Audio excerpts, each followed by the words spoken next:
दोस्तों शायद मौजूद खबर में खुशामदीद। इस्लामाबाद हाईकोर्ट में तैनात होने वाले 2 नए जजेस की तकर्री का न सिर्फ नोटिफिकेशन जारी हो गया है, बल्कि ये बहस भी बहुत ही ज़्यादा अहमियत की हामिल हो चुकी है और इस वक्त ये टॉक ऑफ द टाउन बन चुकी है कि जनाब इमरान खान की जो अपीलें हैं अलकादर ट्रस्ट केस में, उन अपीलों के ऊपर जनाब जो बेंच बनेगा वो बेंच किन जज साहिबान पर मुश्तमिल होगा। क्या ये जो 2 एडिशनल जजेस की तकर्री की गई है इस्लामाबाद हाईकोर्ट में, वो जजेस इस बेंच का हिस्सा होंगे? और अगर वो इस बेंच का हिस्सा होंगे तो इस बेंच को हेड कौन करेगा? अगर मैं आपसे ये कहूं कि इस वक्त तमाम नजरें इस्लामाबाद हाई कोर्ट की तरफ हैं, तो ये कहना भी कुछ ज्यादा गलत नहीं होगा। और इस मामले में chief justice Islamabad high court mister justice Aamir Farooq का किरदार भी बहुत ही ज्यादा अहमियत का हामिल है। तो इसका मतलब ये है कि ये जो 2 नए जजेस आए हैं इस्लामाबाद हाई कोर्ट में, मोहम्मद आजम खान साहब और इनाम अमीन मिन्हाज साहब, इन दोनों के ऊपर भी बहुत ही ज्यादा प्रेशर होगा कि जनाब ये दोनों जजेस अब कौन सा नया चांद चढ़ाएंगे। इस हवाले से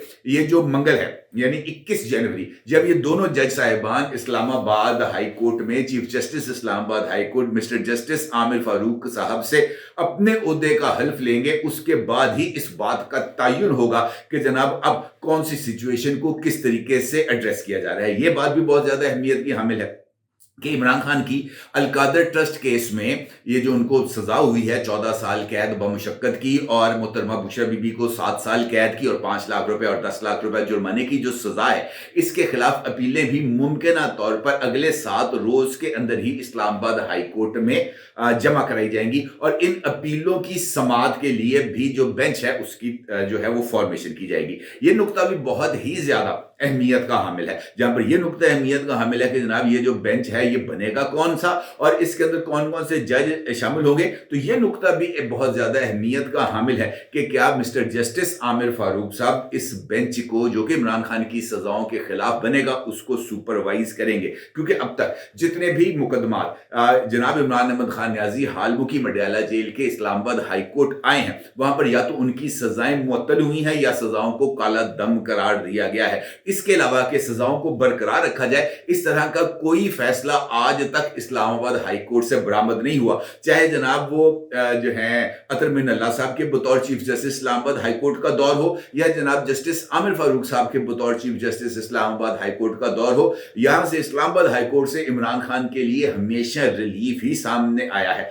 इंपॉर्टेंट बात यह है कि इमरान खान के खिलाफ जितने भी संगीन मुकदमात थे, वहां पर जो भी बेंचेस बने हैं, उन बेंचेस में चीफ जस्टिस आमिर फारूक साहब ही मौजूद थे और आमिर फारूक साहब उसको हेड भी करते रहे। और इमरान खान को तमाम मुकदमात जहां पे इमरान खान को या तो सजाएं उनकी काला दम करार दे दी गई हैं या मुअत्तल करार दी गई, उन तमाम बेंचेस में भी जनाब जस्टिस आमिर फारूक साहब मौजूद रहे हैं। हत्ता कि साइफर जैसा केस जिसमें इस बात पर का इम्कान नजर आ रहा था कि इमरान खान को ये जो सजाएं दी गई हैं साइफर केस में, ये इस्लामाबाद हाई कोर्ट में बरकरार रहेंगी। उस बेंच में भी जिसको हेड कर रहे थे जनाब जस्टिस आमिर फारूक साहब, एक ऐसा नुक्ता निकालकर इमरान खान को बरी किया गया कि जनाब वो साइफर ही हमारे सामने नहीं है, वो साइफर ही जनाब रिकॉर्ड का हिस्सा नहीं है। चूंकि वो साइफर रिकॉर्ड का हिस्सा नहीं है, लिहाजा इमरान खान के ऊपर चार्ज फ्रेम नहीं किया जा सकता। और जनाब इस्लामाबाद हाई कोर्ट ने वहां से भी इमरान खान को क्लीन चिट दे दी थी। लिहाजा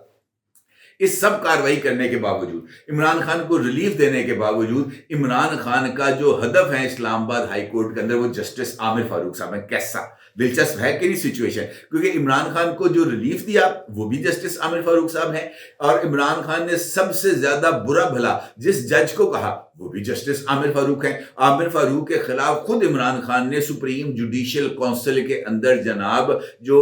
शिकायत है वो भी फाइल कर रखी है, और इस शिकायत के अंदर उन्होंने आमिर फारूक साहब पर तासुब बरतने का इल्जाम आयद किया है और ये कहा है कि जनाब आमिर फारूक साहब खास तौर पर पाकिस्तान तहरीक इंसाफ और पाकिस्तान तहरीक इंसाफ से मुतल्लिक मुकदमात में तासुब बरतते हैं और उनको विक्टिमाइजेशन का निशाना बनाया जाता है। है ना अजीब बात कि एक जानिब रिलीफ की गंगा है वो भी बह रही है, वो भी इमरान खान के लिए बह रही है, और इमरान खान रिलीफ देने वालों के खिलाफ भी कार्रवाई कर रहे हैं। इंपॉर्टेंट सूरत हाल है, इसके ऊपर जरा आपके साथ बात करूंगा, लेकिन उससे पहले बात करते हैं जनाब अतर मिन अल्लाह साहब की। अतर मिन अल्लाह साहब इस वक्त जनाब सुप्रीम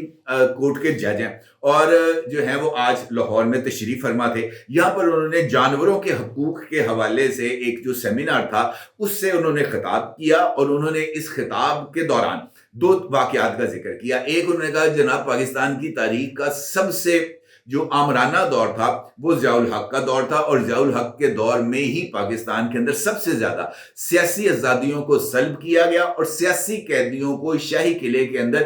قلعے میں موجود عقوبت خانوں میں اذیتوں کا نشانہ بنایا گیا، اور سب سے تکلیف دہ مرحلہ سیاسی قیدیوں کو جس طریقے سے ان کے ساتھ جانوروں سے بدتر سلوک کیا گیا وہ تھا، اور اس کے ساتھ ساتھ پاکستان کے سب سے مقبول پولیٹیکل لیڈر جناب ذوالفقار علی بھٹو شہید کو سزائے موت دینے کا عمل تھا، جس کو سپریم کورٹ آف پاکستان نے اب ایک غیر منصفانہ اقدام قرار دیا، اور انہوں نے کہا کہ میں یہ جو ہیں ذوالفقار علی بھٹو صاحب، ان کو تاریخ کے سامنے سرخرو کرانے میں جو بینچ موجود تھا اس میں شامل تھا۔ اب جس طریقے سے میں نے آپ سے یہ گزارش کی کہ اسلام آباد ہائی کورٹ میں جس طریقے سے فیض کی گنگا بہتی ہے جناب عمران خان کے لیے، اس سارے عمل کے اندر جناب یہ جو اطہر من اللہ صاحب ہیں یہ وہاں پر بھی موجود ہیں، اور وہ تمام مقدمات جہاں پر عمران خان کو پولیٹیکلی ریلیف ملا ہے جو کہ سپریم کورٹ میں موجود تھے، وہاں پر ان تمام بینچز میں بھی جناب اطہر من اللہ صاحب موجود ہیں، اور یہ مخصوص نشستوں کا کیس اس بات کی مثال ہے۔ اس حوالے سے ایک دلچسپ واقعہ جناب عمر چیمہ صاحب نے اس واقعے کو سے آگاہ کیا، انہوں نے بتایا یہ جو ہے نا واقعہ، یہ عمر چیمہ صاحب کی زبانی جو میں آپ کو سنا رہا ہوں۔ عمر چیمہ صاحب نے کہا کہ وہ مشرف دور کے اندر جب یہ ججز بحالی تحریک چل رہی تھی، اس وقت جناب جو ہیں جج صاحب یہ اس وقت ترجمان تھے جناب افتخار چودھری صاحب کے، اور افتخار چودھری صاحب کے ترجمان ہونے کی حیثیت سے یہ مختلف لوگوں کے ساتھ، مختلف پارٹی لیڈرز کے ساتھ ملاقاتیں بھی کرتے تھے۔ ایک دور تھا جب تمام پولیٹیکل لیڈرز کو نظر بند کر دیا گیا تھا تاکہ وہ باہر نکل کر افتخار چودھری صاحب کی رہائی کے لیے جو تحریک چل رہی تھی اس کے اندر شامل نہ ہوں۔ عمران خان کی جماعت بھی چونکہ اس وقت کوئی اتنی زیادہ ان کے پاس کوئی پاپولیرٹی موجود نہیں تھی، نہ ہی وہ لوگوں کو باہر نکال کر اٹریکٹ کرتے تھے سڑکوں پر لا کر، لیکن چونکہ عمران خان کا ایک نام تھا اور اس نام کی وجہ سے جناب ان کو بھی نظر بند کر دیا گیا۔ اب اس نظر بندی کے دوران عمران خان نے جانا تھا ایک ٹاک شو میں، اور اس ٹاک شو کے اندر اس وقت جو جج صاحبہ ہیں وہ جج صاحب بھی عمران خان کے ساتھ موجود تھے، اور ایک ان کا مشترکہ دوست بھی تھا، وہ بھی گاڑی میں موجود تھا۔ بتایا ہی جاتا ہے جناب عمر چیمہ صاحب نے جج صاحب کا نام نہیں لیا، لیکن انہوں نے اشارے دیے کہ پہلے وہ اسلام آباد ہائی کورٹ کے جج تھے، اب وہ سپریم کورٹ آف پاکستان کے جج ہیں، تو میرا یہ ماننا ہے کہ وہ جناب اطہر من اللہ صاحب کے علاوہ اور کوئی نہیں ہو سکتا، کیونکہ وہ ترجمان بھی رہ چکے ہیں افتخار چودھری صاحب کے، تمام جو ہے نا اشارے وہ اطہر من اللہ صاحب کی طرف ہی ہیں۔ تو اس واقعے میں انہوں نے کہا جناب یہ جو ان کے ساتھ جو تیسرا بندہ بیٹھا تھا اس کے مطابق کہ گاڑی میں بیٹھتے ہی جناب اطہر من اللہ صاحب نے عمران خان کی تعریفوں کے پل باندھ دیے۔ اطہر من اللہ صاحب نے کہا کہ جناب آپ تو ماشاءاللہ کتنے ہینڈسم ہیں، آپ کے تو جو ہے نا چہرے سے جو ہے نا وہ جوانی اور آپ کا جو گلو ہے سکن کا وہ بہت ہی شاندار ہے۔ اس طرح کی انہوں نے عمران خان کی تعریفوں کے پل باندھنا شروع کر دیے، اور عمران خان کو پاکستان کی تاریخ کا سب سے ہینڈسم شخصیت انہوں نے قرار دیا، اور عمران خان صاحب اس ساری صورتحال میں کچھ جھینپ بھی رہے تھے کہ یار کی بنال کری جا رہے ہیں، اور پھر شرما بھی رہے تھے، کیونکہ جب تعریفیں کی جاتی ہیں تو بندہ تھوڑا سا جو ہے وہ شرما جاتا ہے کہ یار اچھا چلے، اور عمران خان صاحب بڑے دھیمے سروں میں ان کو اس بات کا جواب بھی دے رہے تھے مسکرا کے، کبھی کیسے کبھی کیسے۔ اس سارے سینیریو کے اندر وہ اس ٹی وی چینل پہ پہنچے، وہاں پر جا کر انہوں نے جناب اپنا انٹرویو دیا، اطہر من اللہ صاحب بھی وہاں پہ موجود تھے، اور انٹرویو ختم ہونے کے بعد عمران خان صاحب نے اپنے دوست سے کہا کہ فٹافٹ نکل آتا ہوں ورنہ پھر آ جائے گا اور پھر جناب میری تعریفوں کے پل باندھ دے گا۔ یہ واقعہ سنانے کا مطلب یہ ہے کہ اگر اطہر من اللہ صاحب اس وقت عمران خان کے شدائی تھے، عمران خان کی خوبصورتی کے قائل تھے، عمران خان صاحب کو بہترین اور سب سے زیادہ ہینڈسم شخصیت قرار دیتے تھے، تو یہ کیسے ممکن ہے کہ جج بننے کے بعد ان کے دل سے وہ تمام جذبات نکل جائیں؟ ممکن نہیں ہے۔ یہی وجہ ہے کہ عمران خان نے جب وہ خاتون جج زیبا چودھری صاحبہ کے خلاف حرزہ سرائی کی تھی، ان کو جناب جو ہے وہ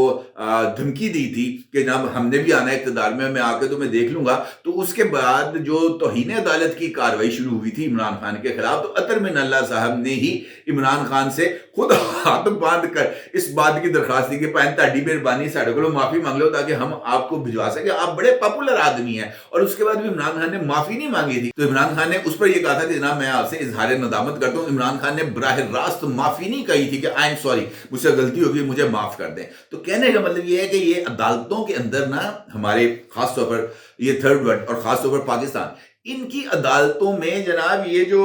पसंद नापसंद है ना, ये बहुत ही ज्यादा चलती है। अब जिस तरीके से मैंने आपसे कहा कि all I said to Islamabad high court, तमाम लोगों की नजरें इस वक्त इस्लामाबाद हाई कोर्ट में हैं कि जनाब इमरान खान के हवाले से जो अपीलें हैं उसकी समाअत के लिए बेंच कौन सा बनेगा। जिस तरह मैंने आपसे कहा कि माजी के अगर मैं इसको रिकॉर्ड को देखूं तो ये बात तय है कि जस्टिस आमिर फारूक साहब इस बेंच में डेफिनेटली शामिल होंगे, क्योंकि अगर अतर में नल्ला साहब हैं तो कुछ ना कुछ जज्बात जनाब आमिर फारूक साहब के भी इमरान खान के लिए हैं, और इसके साथ साथ आमिर फारूक साहब या पाकिस्तान के अंदर जो भी तमाम लोग हैं वो डरते इस वजह से हैं कि यार सोशल मीडिया साढ़े मगर पै जाएगा। और मुझे ऐसे लगता है कि इस मर्तबा ये जो बेंच बनेगा, जो अभी से हाइप को क्रिएट किया गया है कि जनाब ये जो 2 जज साहिबान हैं, आने 4 थे आए 2, ये जो 2 आ गए हैं, ये डेफिनेटली ये जो बेंच बनेगा आमिर फारूक साहब की सरबराही में, ये उसमें मौजूद होंगे और इस चक्कर के अंदर इमरान खान की सजाओं को मुअत्तल किया जाएगा। ये पहले ही एक हाइप को क्रिएट करते हुए जनाब आमिर फारूक साहब पर इस बात का दबाव डाल दिया गया है कि जनाब आपने ना इस बेंच में शामिल होना है और ना ही इन 2 जज साहिबान को आपने इस बेंच में शामिल करना है। तो फिर क्या होगा? फिर वो जनाब 6 जजेस बाकी बचते हैं जिन्होंने खत लिखा था। वो खत जनाब आमिर फारूक साहब के खिलाफ भी लिखा था, वो खत उन्होंने एजेंसियों के खिलाफ भी लिखा था, और उस खत की बुनियाद के ऊपर इमरान खान को अंधाधुंध रिलीफ मिलना शुरू हो गया था इस्लामाबाद हाई कोर्ट से। जो भी बेंच बनता था उस बेंच में इमरान खान की जमानत हो, केस का फैसला रोकने से मुताल्लिक हो, या किसी तरह की भी कोई भी चीज हो, उल्टी सीधी जो भी दरखास्त आती थी वो उठाते थे, इस्लामाबाद हाईकोर्ट में जाते थे। इस्लामाबाद हाईकोर्ट में या तो स्टे हो जाता था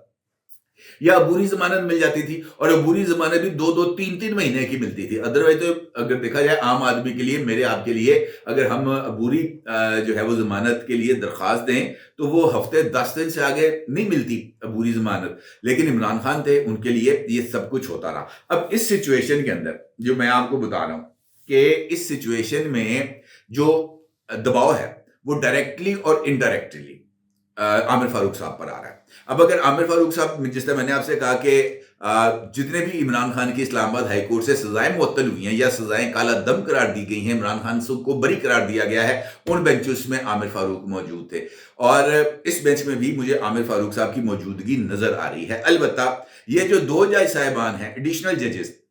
ये इसमें शामिल होंगे या नहीं होंगे, ये एक बड़ा ही अहमियत का हामिल सवाल है, क्योंकि अगर इनको शामिल किया गया तो ये जो प्रोपेगेंडा है वो शुरू कर दिया जाएगा कि जनाब इमरान खान को की इस सजा को कन्फर्म करने के लिए ये जो 2 जजेस थे इनको अपॉइंट किया गया था, आजम खान साहब और इनाम अमीन साहब को, और इन्होंने जनाब अपना जो हक़ नमक है, यानी अपनी अपॉइंटमेंट का जो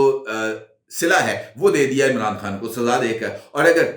इन 2 जज साहिबान को शामिल नहीं किया जाता तो ये इस बात की तरफ इशारा होगा कि जस्टिस आमिर फारूक साहब दबाव का शिकार हो गए। लिहाजा बड़ी एक इंपॉर्टेंट सिचुएशन बन चुकी है इमरान खान की अलकादर ट्रस्ट केस में। अगर देखा जाए जो जजमेंट लिखी है नासिर जावेद राना साहब ने, वो जजमेंट बहुत ही ज्यादा कड़कावी जजमेंट है, ठोकवी जजमेंट है, बड़ी फुली इंगेज जजमेंट है, जिसमें 70 से 80 सफ़ात जो इब्तदाई सफ़ात हैं वो महज इस बात की तरफ, इस बात के लिए हैं कि गवाहियां कौन कौन सी दी गई हैं और शवाहिद कौन कौन से हैं। और पेज नंबर 80 से लेकर पेज नंबर 148 तक जो डिटेल्स हैं वो उस